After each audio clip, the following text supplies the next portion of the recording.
وآت المال علی حبہ ذوی القربى والیتامى والمساکین وابن السبیل، اور مال خرچ کرنا اس کی محبت میں اپنے قریبی رشتہ داروں پر، یتیموں پر، مساکین پر اور مسافروں پر، والسائلین وفی الرقاب، اور جو غلام آزاد کرنے کے لیے اور مانگنے والوں کے لیے، جو لوگ آ جائیں خود مانگنے کے لیے ان پر خرچ کرنا، اور گردنیں چھڑانے کے لیے، غلام آزاد کرنے کے لیے۔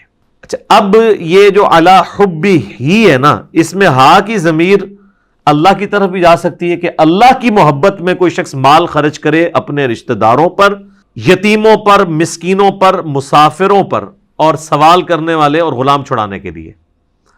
اور ہاں کی ضمیر جو ہے وہ مال پہ بھی جا سکتی ہے کہ مال کی محبت کے باوجود اس کی محبت میں، مال کی محبت میں ہوتے ہوئے بھی مال خرچ کرنے کے لیے تیار ہو جائے۔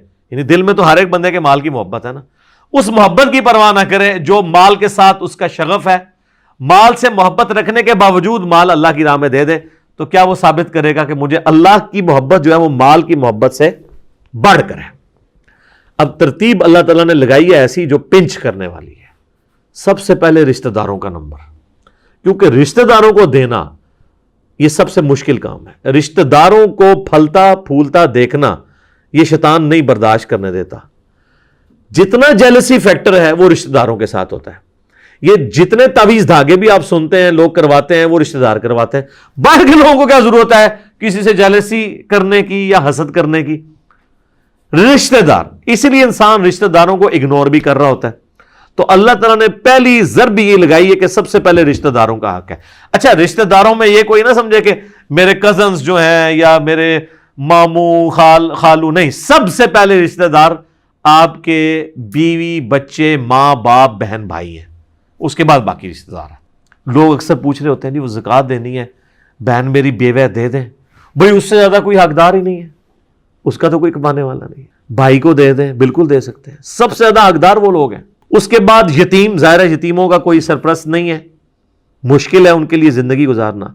مساکین جو بالکل غربت کی، جس کو آپ کہتے ہیں نا کہ وہ سطح غربت سے نیچے کی زندگی گزار رہے ہیں، اور مسافر، اور سائلین جو ہیں واقعی جو مانگنے والے ہیں۔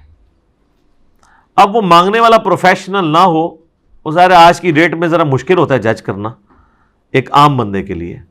جو لوگ تھوڑے سے یعنی اس ایشو کے ساتھ وابستہ ہیں، یا جو آپ سمجھ لیں مارکیٹ کے اندر بیٹھے ہیں، وہ تو روزانہ شکلیں دیکھ دیکھ کے ان کو پتہ چل گیا ہوتا ہے کہ یہ تو روزانہ مانگنے آتے ہیں۔ تو ایسے لوگوں کو تو اسلام کہتا ہے آپ نے ڈسکریج کرنا ہے، پروفیشنل بیگرز کو ڈسکریج کرنا ہے۔ ڈسکریج کرنے کا یہ مطلب نہیں ہے کہ ان کو صلواتیں سنانی ہے، بلکہ وہ آگے جائے گا، بنی اسرائیل میں آ جائے گا کہ تم نے جھڑکنا نہیں، اگر کسی کو نہیں دینا تو اس کو جھڑکو مت، بلکہ احسن طریقے سے بات کو ٹال دو۔ کوئی شخص کہتا ہے روٹی کھانی ہے تو روٹی کھلا دیں اس کو، بجائے روٹی کے پیسے دینے کے، تاکہ کم از کم یہ کنفرم ہو جائے کہ اس نے روٹی کھانے کے لیے مانگے۔ وفر رقاب، اور غلام آزاد کرنے کے لیے۔ غلام آزاد کرنے میں تو اس وقت غلامی کا ایک دور تھا، تو اللہ تعالیٰ نے اس چیز کو انکریج کیا کہ غلام کو آزاد کرنے کا اتنا ثواب ہے، حتیٰ کہ آپ دیکھیں گے ہماری کئی ایک عبادات کے کفارے کے طور پر غلام آزاد کرنے کی بات ہوئی ہے۔ روزہ توڑ لیا تو غلام آزاد کرو، قتل خطا ہو گیا کسی سے، جان بوجھ کے نہیں، ایکسیڈنٹل، وہ بھی ایک غلام آزاد کرے گا، دیت تو علیحدہ دے گا، غلام بھی الگ سے آزاد کرے گا۔ اسی طریقے سے قسم توڑ دیا، اس کا کفارہ بھی ہے، ایک غلام آزاد کرے گا۔ اس چیز نے آہستہ آہستہ غلامی والا سسٹم دنیا سے ایلیمنیٹ کر دیا۔ آج کے دور میں آپ اس کی ماڈرن فارم لے سکتے ہیں، مقروض کی گردن چھڑانا، وہ بھی آلموسٹ غلام ہو چکا ہوتا ہے۔ اگر کوئی واقعی جینون کیس آپ کے سامنے ہے اور آپ کو اللہ تعالیٰ نے استطاعت دی ہے، تو آپ بجائے یہ کہ 1000 بندوں میں اپنی زکوٰۃ تقسیم کرتے رہیں، کسی ایک بندے کو ایک بار اس کی گردن آزاد کروا دیں اس طرح کے قرض سے، تاکہ وہ سٹیبل ہو سکے، بشرطے کہ وہ سٹیبل ہو، یہ نہ ہو کہ وہ گردن چھڑا کے اور جا کے آگے قرضہ لے لے۔ ایسے لوگ بھی ہوتے ہیں، کئی لوگ ہیں یعنی ان کو آپ تھوڑا سا کاروبار سیٹ کر کے دیں تو وہ چیزیں بیچ کے پھر کسی اور کے پاس جا کے مانگنا شروع کر دیتے ہیں، اور وہ پروفیشنل بیگرز ہوتے ہیں. ان چیزوں کو بھی دیکھنے کی ضرورت ہوتی ہے. اچھا، اب اللہ تعالیٰ نے ایمانیات کے بعد اعمال کا دو ہی چیزیں ہیں نا، ایمان اور عمل. ایمانیات ہیں اور عمل صالح ہیں.